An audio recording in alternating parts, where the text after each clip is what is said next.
Greeting there, YouTube. It's me, Alex. How you guys doing?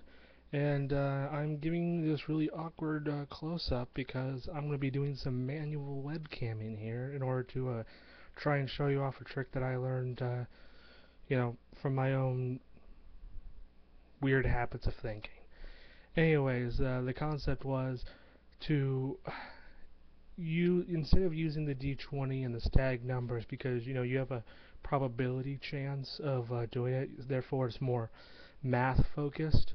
I thought about a way of making it as confusing as possible in terms of the probability scale so that it obfuscates the actual numbers and encourages more role playing. And here's how I did it. I scrapped the D20.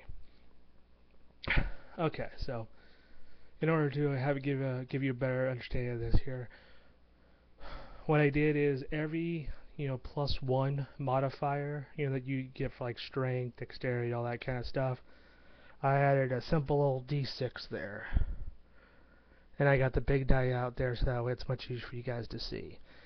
And anyways, the entire point here is you take every plus modifier and then you combine it with your skills if you're using a skill. Like, so I would use red dice.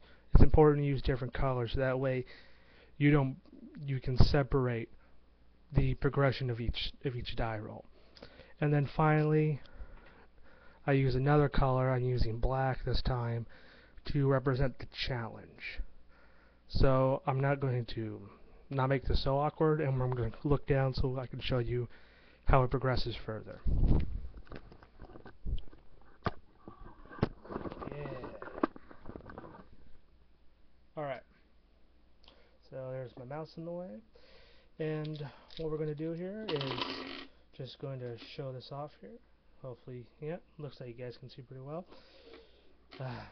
So I'm going to say I'm going to take 3 white and then followed by let's make it 2 red and 1 black. Now the way this works is you roll all the dice at once, which is why I wanted 3 different colors. And here's the way it works. It's kind of complicated at first, but the real goal is for you to interpret the feel of the numbers instead of trying to just think about it logistically and just state it as fact. What ends up happening is from 1 to 6, 1 being the greatest action you could ever make, to 6 being you really fucked up. So, without further ado, what you do is you take the mode of all the dice you see, and then that number down, you discard it immediately. So in this example, this would be a critical failure, because it's 6, and all the dice are gone in one roll.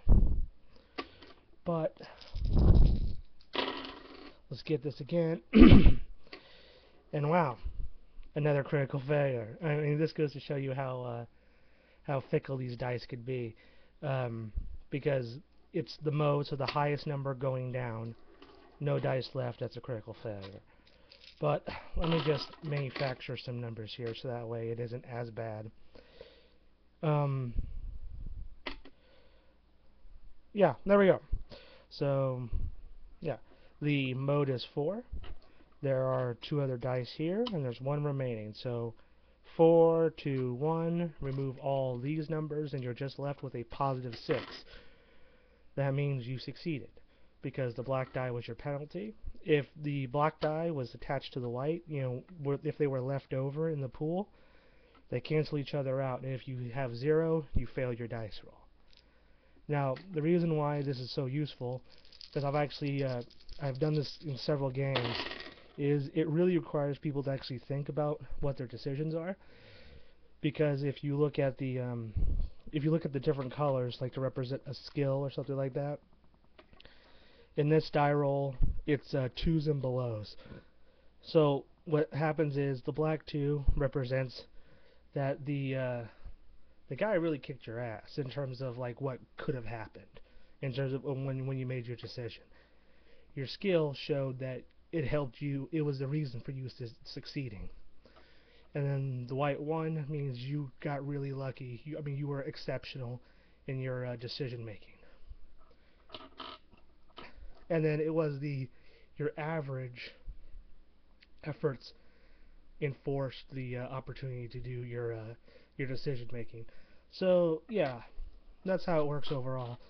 Oh yeah, and the last thing that I did for the rules is if you have like a tie for modes, is you pick the lower one first. So if you see right here 2 2s and 2 3s, well actually sorry, there we go, 2 3s, 2 2s and 2 1s. Your mode is the ones, so you quickly succeed. And the way, like I said, the way I did it is your plus modifiers contribute either positively or negatively. So if you have a +2, you get 2 white dice. If you have a -2, you get 2 additional black dice instead. So you have a real high chance of failure. And if you have any positives, you still have a high chance of failure. But overall, it encourages the progress of the story, and not you just saying, I rolled my number and I succeeded. Now I might be able to do something. It really helps with creating a mechanical. It really helps in terms of making the person really think about what the numbers mean to them and how they succeed or how they failed. So yeah, I mean, ask questions in the comments because I know I was probably confusing as hell, but it's like a mixture of liar's dice and interpretive dice rolling. And that's it. See you guys later.